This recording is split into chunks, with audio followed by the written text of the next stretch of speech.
Scrutiny process में rechecking नहीं होती है, रीटोटलिंग होती है कि कॉपी के अंदर, एक कॉपी के अंदर जो टीचर ने असेसमेंट किया है उसने कहीं टोटलिंग में कोई नंबर छोड़ तो नहीं दिया। OMR मशीन हो या दीगर मशीन हो, वो ना मैट्रिक बोर्ड में ना इंटरमीडिएट बोर्ड में कहीं इस्तेमाल ही नहीं की जाती। अगर इंटरमीडिएट बोर्ड ये समझता है कि उनके नताइज दुरुस्त हैं तो बच्चों को बच्चों की कॉपियां दिखा दें, या मैट्रिक वाला जो रिजल्ट आया था या वो दुरुस्त था। नहीं उठाएंगे तो तब ये गलत है, ये सही है तो वो वाला गलत था। मतलब ऐसा नहीं हो सकता कि मैट्रिक में 84, 86, 88 परसेंटेज लेने वाला बंदा वो जो है वो फर्स्ट ईयर के अंदर 40 परसेंटेज पे आ जाए, 4 में सप्ली आ जाए, 3 में सप्ली आ जाए, ये मुमकिन नहीं है।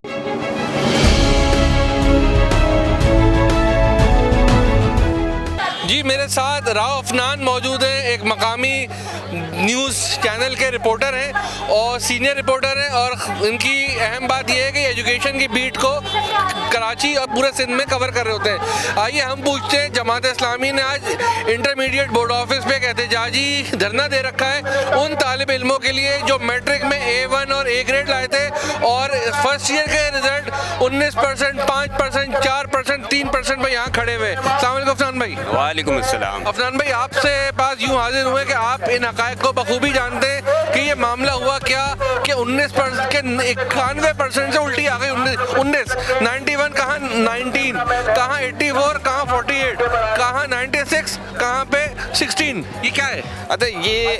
सूरत हाल ऐसी है कि इसके पीछे जाना पड़ेगा ना कि ये इसका बैकग्राउंड क्या है। 2022 के अंदर मैट्रिक के अंदर रिकॉर्ड तरीन जो है वो बच्चों ने A1 लिए थे, और अगर मैं उसकी अदाद शुमार बताऊं तो 1.5 लाख बच्चे थे जिन्होंने मैट्रिक के अंदर वो पार्टिसिपेट किया था, और उसमें से 52,127 बच्चों ने जो है वो A1 लिए थे, 34,600 बच्चों ने जो है वो A ग्रेड लिए थे, 22,000 बच्चों ने B ग्रेड लिए थे, और C ग्रेड लेने वालों की तादाद 10,000 थी। तो जो पासिंग रेशो है वो 80% था मैट्रिक के अंदर। अच्छा, जो इंटरमीडिएट का जो हालिया जो फर्स्ट ईयर का नताइज हैं और मजमूई तौर पर तमाम ग्रुपों के जो नताइज हैं उसका जो पासिंग रेशो है वो बनता है 34 से 36%।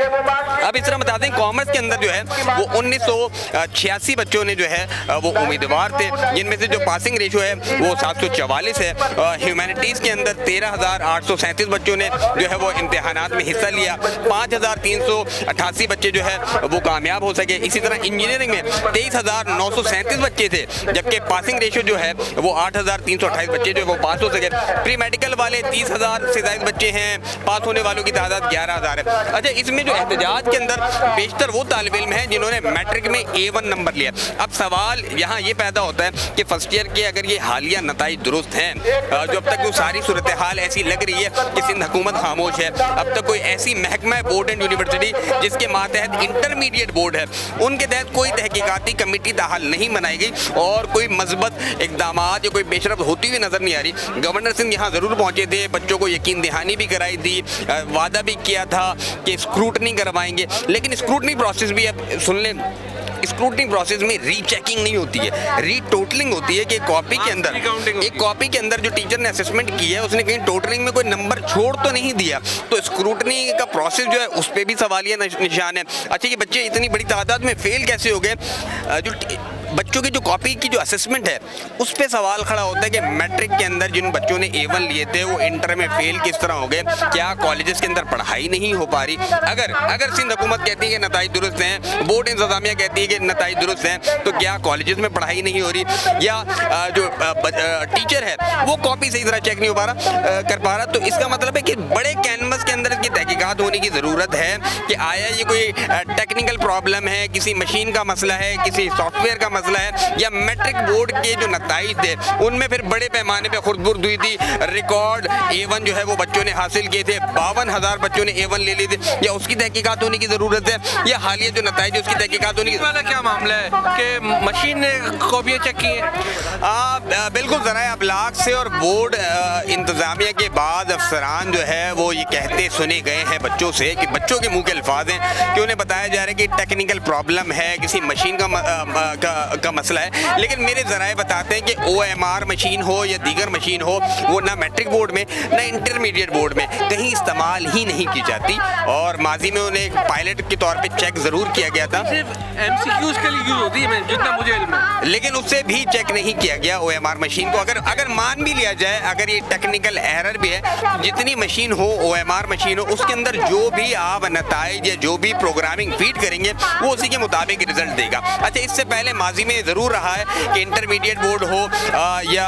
कराची मैट्रिक बोर्ड हो, उन्होंने एक ऐसी गैर मयारी कंपनी को हायर ज़रूर किया था, और जो बाद फिर खबरें लगने के बाद, हम लोगों ने खबरें चलाई, उसके बाद फिर वो रजिस्टर्ड भी हुई और वो कानूनी भी हुई। तो इस तरह की माजी में प्रैक्टिस ज़रूर रही है, लेकिन ये जो बच्चों का एहतजाज है, बिल्कुल इन्हें एड्रेस करने की ज़रूरत है। अगर इंटरमीडिएट बोर्ड ये समझता है कि उनके नताइज दुरुस्त हैं, तो बच्चों को बच्चों की कॉपियाँ दिखा दें, बच्चों की कॉपियाँ दिखा दें कि उनके सवाल का क्या जवाब लिखा है,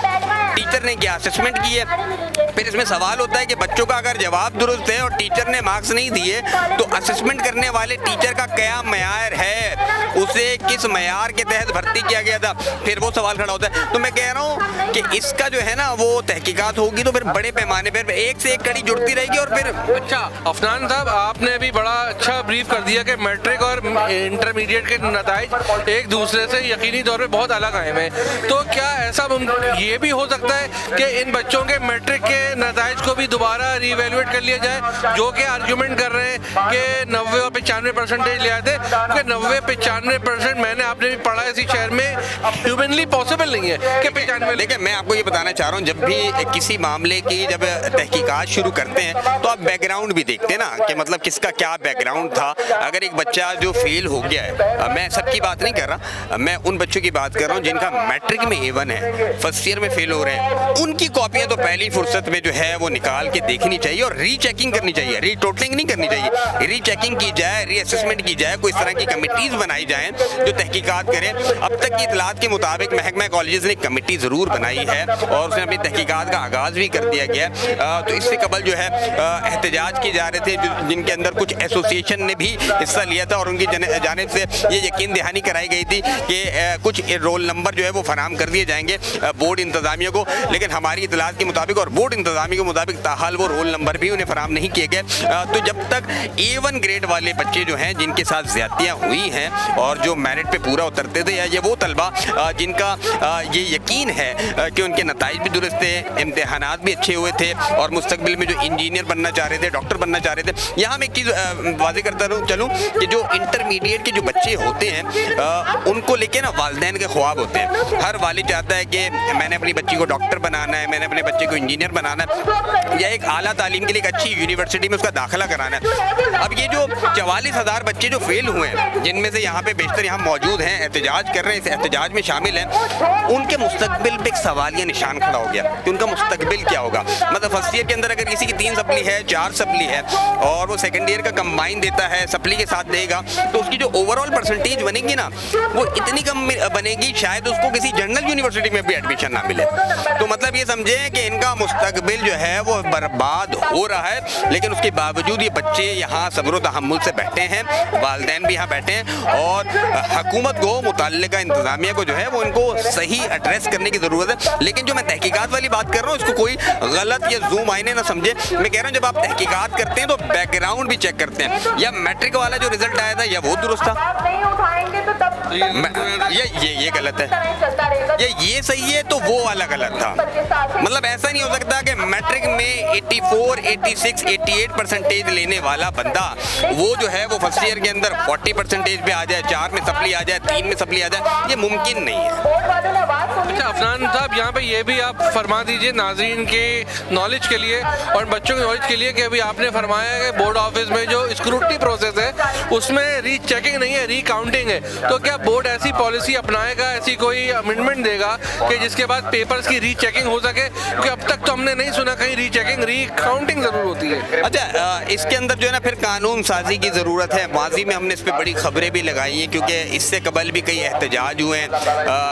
यूनिवर्सिटी लेवल पे, कॉलेजेस लेवल पे, मैट्रिक लेवल पे, लेकिन उसमें फिर माहिर तालीम का सबकी ये राय होती है, हमने माजी में जब स्टोरीज की हैं कि हर टीचर का असेसमेंट का तरीका अलग है, जाविया अलग है। मतलब अगर कोई कॉपी मेरे पास आती है और मैं उसको चेक करता हूँ तो मैं 10 में से 8 नंबर दे दूंगा, 7 नंबर दे दूंगा। वो कॉपी अगर आपके पास आती है तो आप 10 में से 8 देंगे, तो वेरिएशन ज़रूर हो सकती है, लेकिन इतनी वेरिएशन नहीं हो सकती कि बच्चे फेल हो जाएं। तो मैं फिर ये सवाल उठा रहा हूँ कि जो असेसमेंट का जो पूरा प्रोसेस है, किन टीचरों ने असेसमेंट की थी, उनको कितने पैसे मिले थे, और जो असेसमेंट की गई इसमें ये भी देखा जाएगा इंटर बोर्ड के जो अफसरान हैं उनके अपने बच्चे, अपने रिश्तेदार इस जो इंटर बोर्ड के इम्तिहान दे रहे थे, फर्स्ट ईयर के इम्तिहान दे, उनके नताइज क्या हैं? एक आखिरी सवाल, ये एक सियासी और लिसानी मसला भी बनते जा रहा है, जिसमें ये वाज़े तौर पे पैगामात आ रहे हैं, ये रुझान कायम कर दिया गया है कि कराची वालों के बच्चों के साथ, कराची के रिहायशियों के साथ एक सोची समझी साजिश के तहत एक इम्पोज्ड कोटा के ज़रिए उनको यहाँ से इस तरीके से तालीमी मैदान में धकेल दिया गया है पीछे की तरफ। क्या ये इसमें हकीकत है?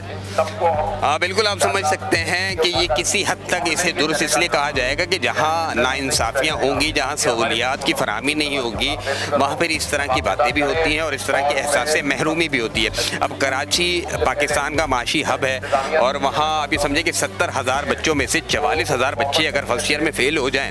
और जो है वो फ़ेल होने वाले बच्चों का जो रेशो है वो मोर देन 60% हो और एहतजाज कर रहे हो, तो फिर इस तरह की बातें होंगी कि उनके साथ ज़्यादती हो रही है, नाइंसाफ़ी हो रही है और उन्हें जो उनका हक है उससे महरूम किया जाए। मेरे साथ सीनियर कॉरेस्पॉन्डेंट कराची के से राव अफनान थे, जो एजुकेशन की बीट रिपोर्ट कर रहे होते हैं। बहुत ही मुफस्सिल गुफ्तगू की। अफनान, बहुत आपका शुक्रिया। हमारे नाज़रीन इससे मुस्तफ़ीद होंगे।